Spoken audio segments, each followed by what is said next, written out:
Thank you for inviting me to do this. I've been a fan of yours since you got out of the University of Virginia.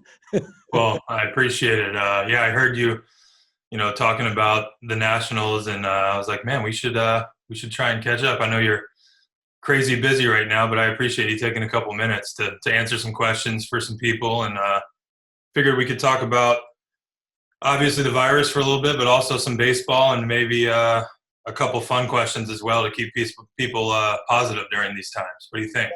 Sounds good to me, Ryan. Let's do it. Okay. Awesome. Thank you. Well, yeah, first of all, I think I just want to thank you obviously for your service and what you're doing for the country. And during times like this, this is something we've really never had to deal with. And to have a strong leader like you be able to inform us and give us everything we need to know from such a trusted doctor like yourself.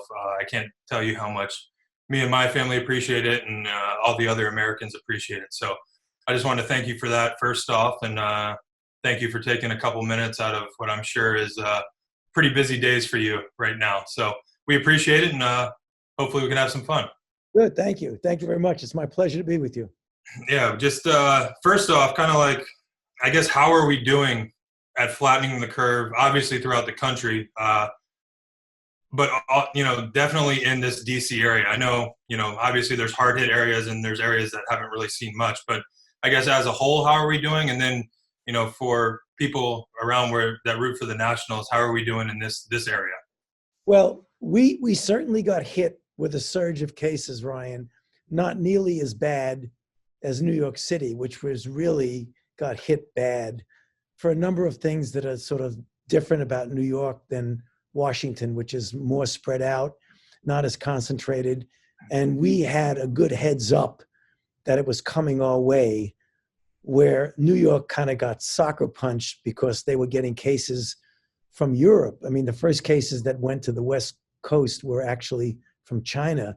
But then when China ceded Europe, particularly northern Italy, the way New York got hit was the traffic that came from Europe in general, but particularly from Italy. We got a secondary hit on that because of the extraordinary traffic back and forth up the East Coast pathway from New York, Boston, Philadelphia, and Washington. So we were right on that line.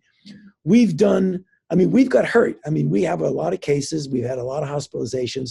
We have not been overwhelmed. And I think it's because we responded as a city really pretty well. I mean, a lot has to do, I think, with the spirit of our citizens and very seriously adapting what we call the mitigation phase, which is the physical separation, which has the good effect of keeping people physically separated from each other and hence decreasing the likelihood of infection, but also has the secondary effect of really disrupting normal life, which you sort of have to accept that until you get things under control, and then very gradually work your way back to some form of normality, which is, I think, one of the things we're going to discuss over the next few minutes. Our mayor, she did a great job, I think. She really was on top of it.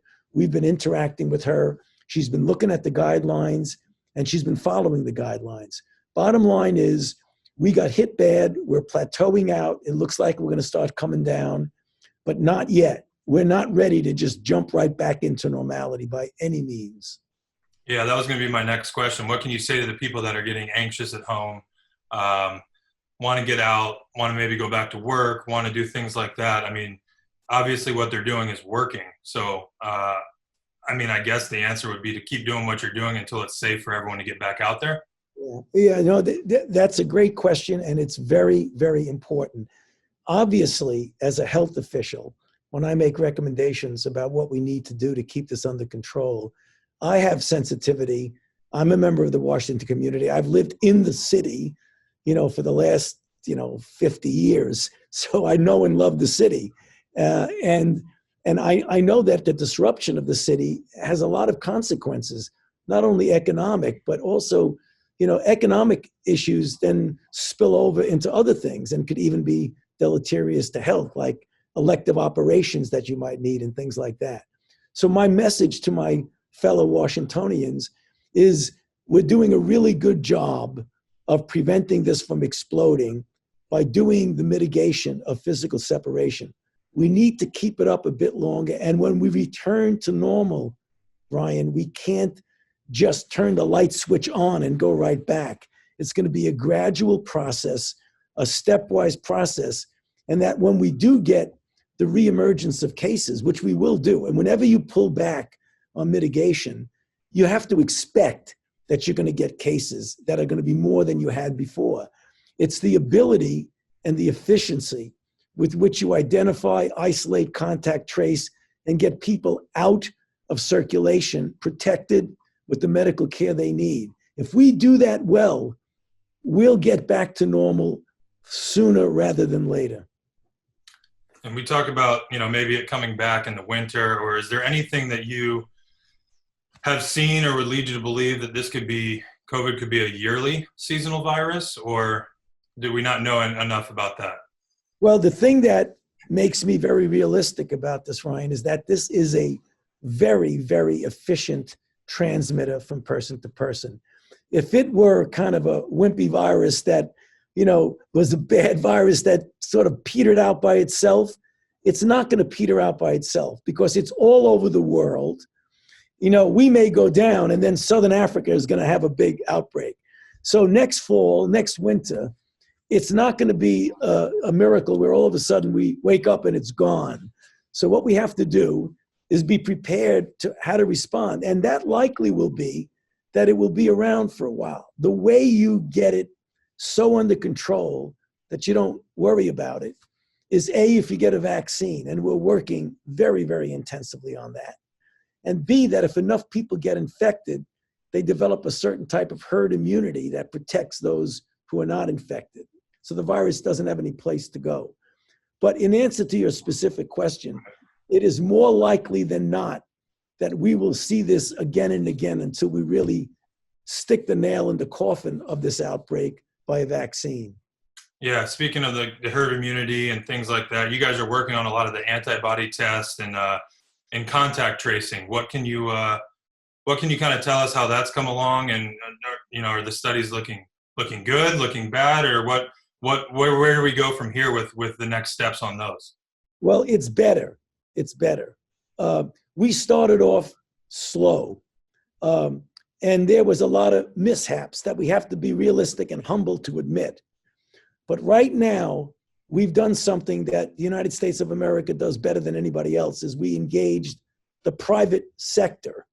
And when the private sector came in and started making tests and getting the kind of material that you need, each week that goes by, we get better and better and better. So that I hope, I can't say I guarantee, Ryan, because I never guarantee anything unless it's done. Right. And I believe cautiously, optimistically, that by the time we get to the point where we have to prepare ourselves for the fall and the winter, I think we'll be in good shape. It's kind of like I'm talking to you as a baseball legend. It's kind of like the Nats in the beginning of the season. Like there was people only like me who loved them so much that said, okay, you're messing up in the beginning of the season, but you're getting better and better and better. And guess what? We won the World Series. So there you go. Speaking of that, you grew up in New York.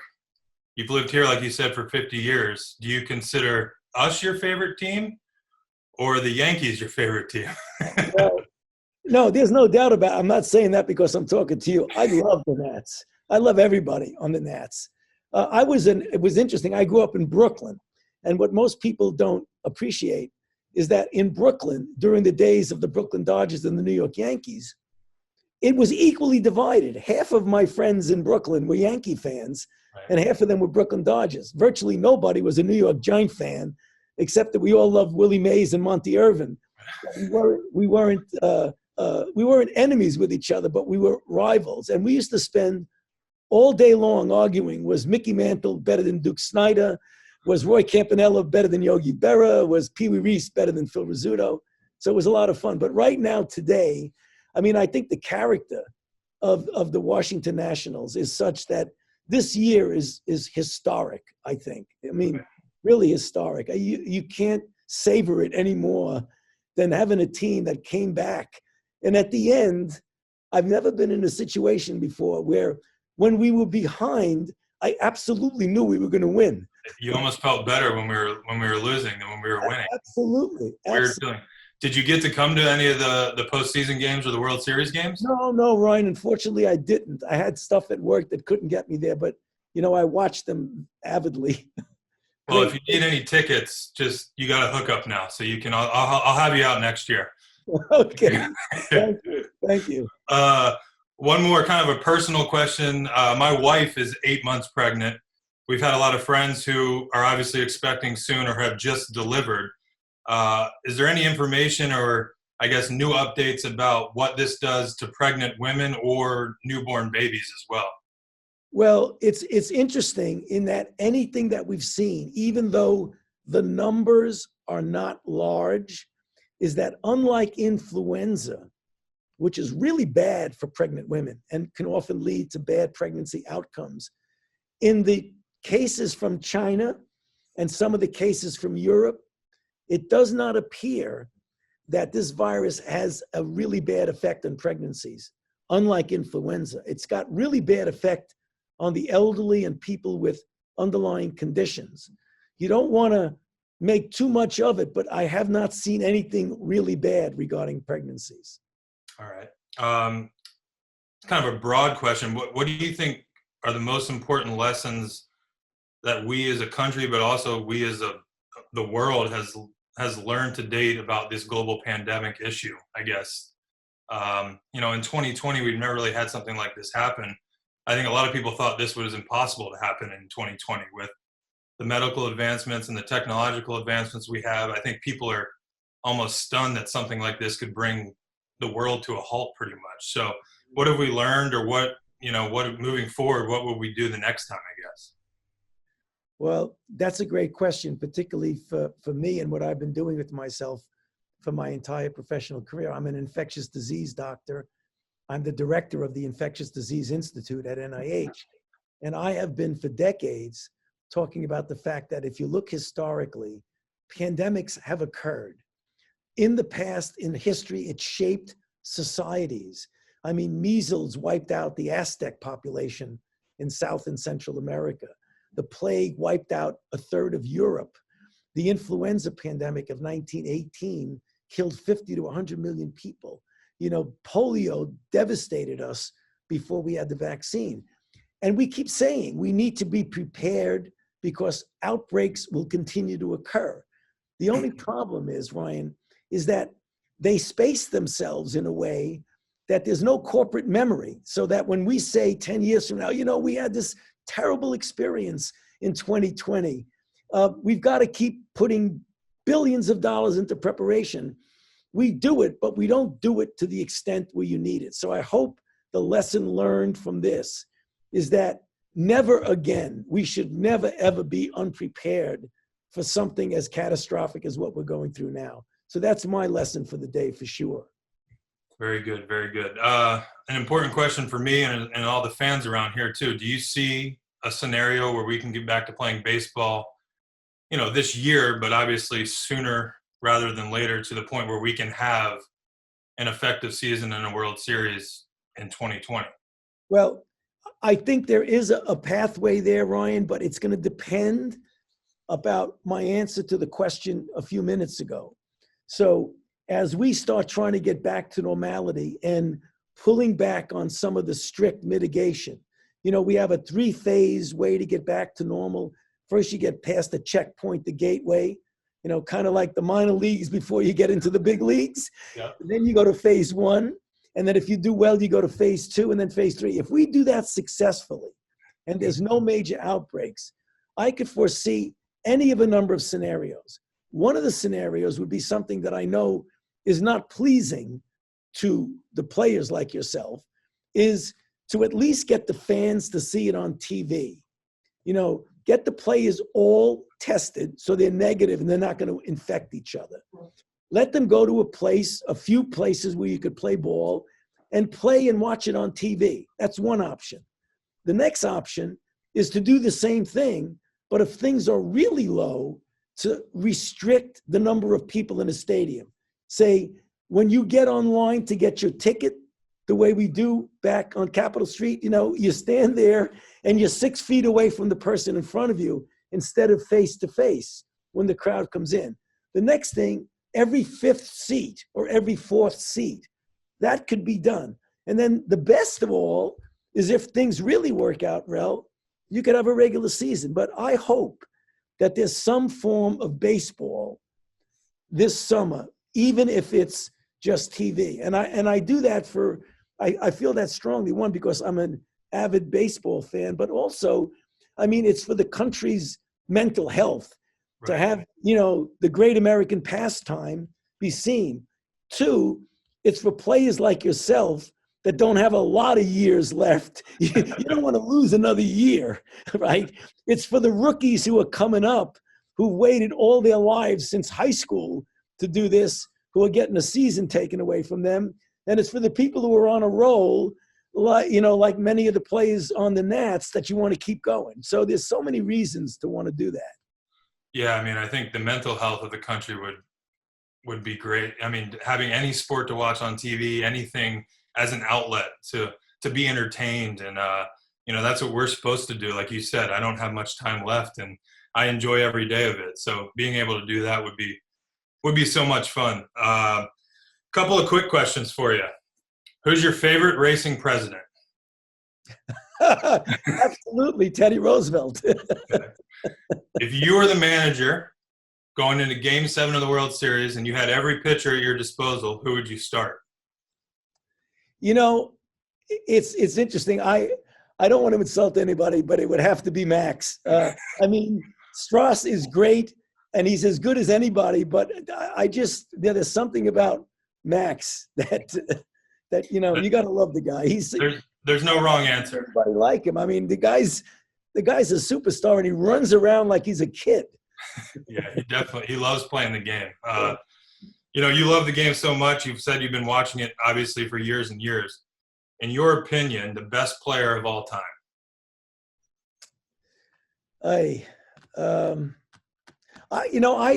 Maybe because I saw him when I was a child. My father took me to Yankee Stadium.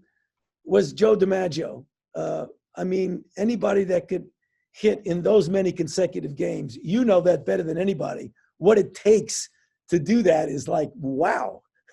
Yeah, unbelievable. I mean, the consistency at that level is impressive. So both of us have done some really cool things in our fields. World Series, some individual awards. You've won many medical awards, saved millions and millions of lives, which is probably a way cooler than baseball awards. But only one of us has had Brad Pitt depict us on a screen. Where does that rank in your list of achievements? Well, Ryan, it certainly has attracted most of the attention of anything that I've ever done. And, you know, I never met the guy, but a couple of things about it. He got my gravelly voice from speaking too much. This isn't my normal voice. He got my hand motions right, but he's got to work on his Brooklyn accent a little bit better, I think.